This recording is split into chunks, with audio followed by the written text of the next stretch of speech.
Luke chapter 9. Jesus sends out the 12.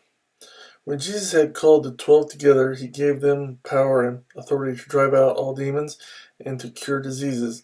And he sent them out to preach the kingdom of God and to heal the sick. He told them, "Take nothing for the journey, no staff, no bag, no bread, no money, no extra tunic. Whatever house you enter, stay there until you leave that town. If people do not welcome you, shake the dust off your feet when you leave their town as a testimony against them." So they set out and went from village to village, preaching the gospel and healing people everywhere. Now Herod the Tetrarch heard about all that was going on, and he was perplexed, because some were saying that John had been raised from the dead, others that Elijah had appeared, and still others that one of the prophets of long ago had come back to life. But Herod said, "I beheaded John. Who, then, is this I hear such things about?"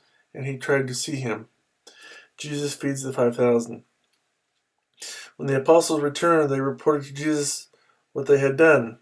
Then he took them with him, and they withdrew by themselves to a town called Bethsaida. But the crowds learned about it and followed him. He welcomed them and spoke to them about the kingdom of God, and healed those who needed healing. Late in the afternoon, the 12 came to him and said, "Send the crowd away so they can go to the surrounding villages and countryside and find food and lodging, because we are in a remote place here." He replied, "You give them something to eat." They answered, "We have only 5 loaves of bread and 2 fish, unless we go and buy food for all this crowd." About 5,000 men were there. But he said to his disciples, "Have them sit down in groups of about 50 each." The disciples did so, and everybody sat down, taking the 5 loaves and the 2 fish, and looking up to heaven, he gave thanks and broke them. Then he gave them to the disciples to set before the people. They all ate and were satisfied, and the disciples picked up 12 basketfuls of broken pieces that were left over. Peter's confession of Christ. Once when Jesus was praying in private and his disciples were with him, he asked them, "Who do the crowds say I am?" They replied, "Some say John the Baptist, others say Elijah, and still others that one of the prophets of long ago has come back to life." "But what about you?" he asked. "Who do you say I am?" Peter answered, "The Christ of God."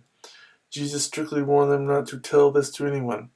And he said, "The Son of Man must suffer many things and be rejected by the elders, chief priests, and teachers of the law, and he must be killed, and on the 3rd day be raised to life."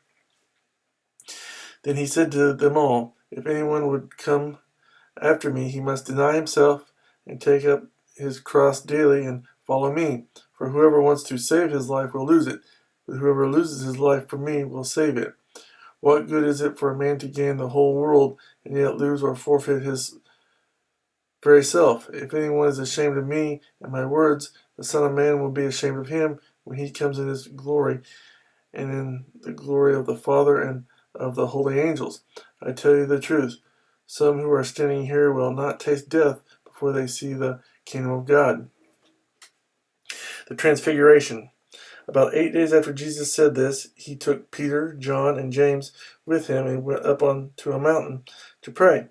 As he was praying, the appearance of his face changed, and his clothes became as bright as a flash of lightning. 2 men, Moses and Elijah, appeared in glorious splendor, talking with Jesus. They spoke about his departure, which he was about to bring to fulfillment at Jerusalem. Peter and his companions were very sleepy, but when they became fully awake, they saw his glory and the 2 men standing with him. As the men were leaving Jesus, Peter said to him, "Master, it is good for us to be here. Let us put up 3 shelters, one for you, one for Moses, and one for Elijah." He did not know what he was saying. While he was speaking, a cloud appeared and enveloped them, and they were afraid as they entered the cloud. A voice came from the cloud saying, "This is my son, whom I have chosen. Listen to him." When the voice had spoken, they found that Jesus was alone. The disciples kept this to themselves and told no one at that time what they had seen. The healing of a boy with an evil spirit. The next day, when they came down from the mountain, a large crowd met him. A man in the crowd called out, "Teacher, I beg you to look at my son, for he is my only child. A spirit seizes him and he suddenly screams. It throws him into convulsions so that he foams at the mouth. It scarcely ever leaves him and is destroying him. I begged your disciples to drive it out, but they could not. O unbelieving and perverse generation, Jesus replied, how long shall I stay with you and put up with you? Bring your son here. Even while the boy was coming, the demon threw him to the ground in a convulsion.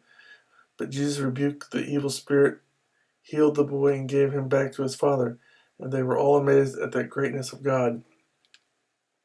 While everyone was marveling at all that Jesus did, he said to his disciples, listen carefully to what I am about to tell you. The Son of Man is going to be betrayed into the hands of men. But they did not understand what this meant.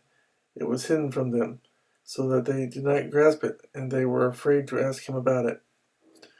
Who will be the greatest? An argument started among the disciples as to which of them would be the greatest. Jesus, knowing their thoughts, took a little child and had him stand beside him. Then he said to them, whoever welcomes this little child in my name welcomes me, and whoever welcomes me welcomes the one who sent me. For he who is least among you all, he is the greatest. Master, said John, we saw a man driving out demons in your name, and we tried to stop him because he is not one of us. Do not stop him, Jesus said, for whoever is not against you is for you. Samaritan opposition. As the time approached for him to be taken up to heaven, Jesus resolutely set out for Jerusalem, and he sent messengers on ahead, who went into a Samaritan village to get things ready for him.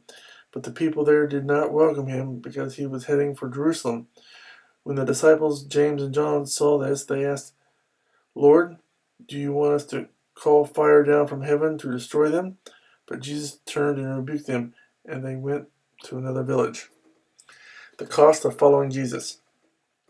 As they were walking along the road, a man said to him, I will follow you wherever you go. Jesus replied, foxes have holes, and birds of the air have nests, but the Son of Man has no place to lay his head. He said to another man, follow me. But the man replied, Lord, first let me go and bury my father. Jesus said to him, let the dead bury their own dead, but you go and proclaim the kingdom of God. Still another said, I will follow you, Lord, but first let me go back and say goodbye to my family. Jesus replied, no one who puts his hand to the plow and looks back is fit for service in the kingdom of God.